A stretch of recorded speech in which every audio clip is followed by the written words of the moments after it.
encore une fois, remercier l'Espagne au travers du gouvernement espagnol, la Croix-Rouge espagnole, la réussite aussi pour tout le support qu'il a fait pour appuyer le mouvement qu'a fait là, le mouvement humanitaire là. Nous sommes surtout là pour nous remercier en fois qu'a fait matin, surtout ça va nous permettre d'augmenter l'action de la Croix-Rouge en réponse à l'appui en eau et assainissement, surtout pour le volet assainissement. Merci en pile pour kit de cuisine que vous voyez pour nous. Plus de 400 qui permettre nous vraiment très efficace en termes d'appui à plus de 500 familles, les tambourins qui font partie du pouvoir. Ça aussi va permettre nous aider les familles, en plus des plans de potabilisation d'eau, cadeau de l'Haïtien, à la Croix-Rouge haïtienne pour le peuple haïtien. Donc merci pour tout l'ambassadeur, pour tout ce que vous faites pour Haïti. La Croix-Rouge est là, auxiliaire des pouvoirs publics, pour apporter tout l'appui nécessaire au gouvernement haïtien dès que le gouvernement haïtien fait appel à la Croix-Rouge. Mais merci, au nom de l'humanité, nous allons continuer à avancer ensemble pour que la population victime, les sinistrés, pour les aider à se relever le plus rapidement possible dans cette situation dramatique, vraiment qui cause beaucoup de tort au pays. D'abord, je voudrais remercier le Premier ministre pour ce geste qu'il a eu avec l'Espagne de convoquer cet point de presse avec vous. Et je vous remercie à vous d'être là. Et c'est mon dernier jour de travail dans le pays. J'ai passé là 3 ans. Demain, je pars définitivement du pays. Mon successeur sera là à partir de mercredi. Il viendra avec des énergies renouvelées. L'Espagne ne va jamais cesser d'appuyer Haïti, que nous considérons un partenaire très important dans notre coopération. Comme vous le savez déjà, nous avons répété beaucoup de fois, l'Espagne est active dans 3 domaines de la coopération. Dans le domaine principal, avec la DINEPA, l'eau et l'assainissement. Et nous faisons aussi beaucoup dans l'éducation. Nous avons appuyé la construction des écoles et des CFACAP dans les pays. Et encore la production agricole et la lutte contre la faim, enfin. Et nous sommes très contents de cette collaboration avec la DINEPA. Et c'est pour ça qu'il faut dire, nous avons déjà dans les pays 4 plantes de potabilisation de l'eau qui est déjà installée et en fonctionnement à l'asile. Il y a 3 autres plantes qui sont dans les dépôts de la DINEPA et une 5e plante qui vient d'arriver dans l'avion que nous venons de voir. Nous travaillons ensemble avec l'Union européenne. Il faut le dire, l'Espagne est un pays actif et très important dans l'Union européenne. Et nous avons adopté la formule Team Europe, alors équipe Europe, pour collaborer avec nos collègues de l'Union européenne qui sont là pour présenter toute cette aide au peuple haïtien. Et cette contribution est composée de différentes composantes. Il y a une contribution en argent et à la Fédération internationale des Croix-Rouges de 250 000 €.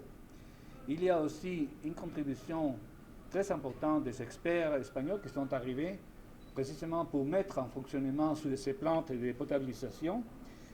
Il y a aussi la contribution à l'équipe européenne des experts qui est arrivée il y a 2 jours dans le pays. Il y a des ingénieurs, des pompiers, des gens qui sont en collaboration avec une équipe plus grande de 20 ou 22 personnes qui sont arrivées de l'Union européenne en général.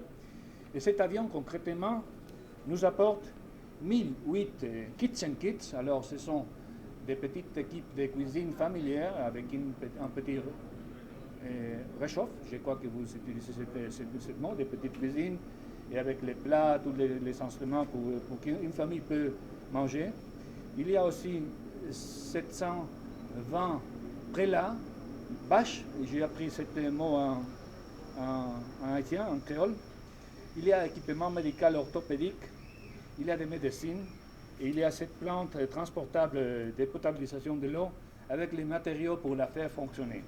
Il y a une pompe, il y a une génératrice, et comme je l'ai dit, le plus important, c'est la contribution humaine de nos experts qui sont là pour faire fonctionner cette session. Merci à tous. L'Espagne n'oubliera pas Haïti. Nous essayerons de contribuer dans la mesure de nos possibilités à la reconstruction, qui est la phase, je dirais, la plus importante. Il y a beaucoup de logements qui sont damagés, il y a des écoles damagées, et nous verrons la manière dans laquelle l'Espagne peut contribuer à faire sortir de cette terrible situation aux populations affectées. Nous essaierions vraiment d'aider les gens qui ont besoin de nous. Merci à tous.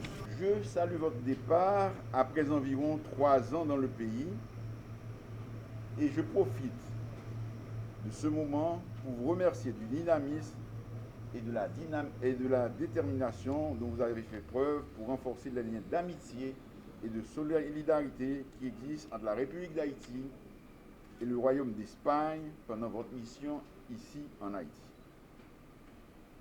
Aussi, le peuple haïtien est reconnaissant au Royaume d'Espagne pour sa coopération et son intervention dans divers secteurs tels que l'eau, l'assainissement, l'éducation, la pêche et autres.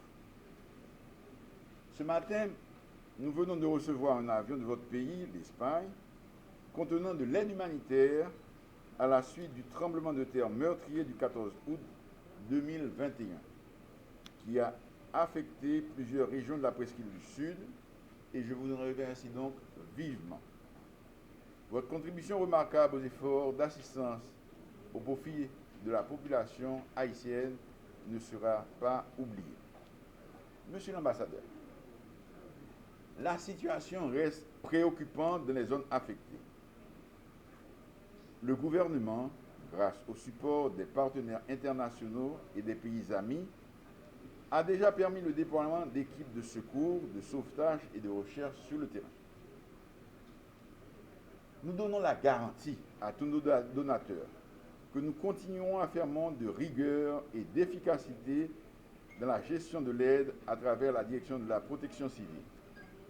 Le travail reste énorme et nous sommes conscients des contraintes auxquelles nous faisons face en ce qui a trait à l'acheminement de cette aide aux sinistrés en regard des difficultés à atteindre certaines zones.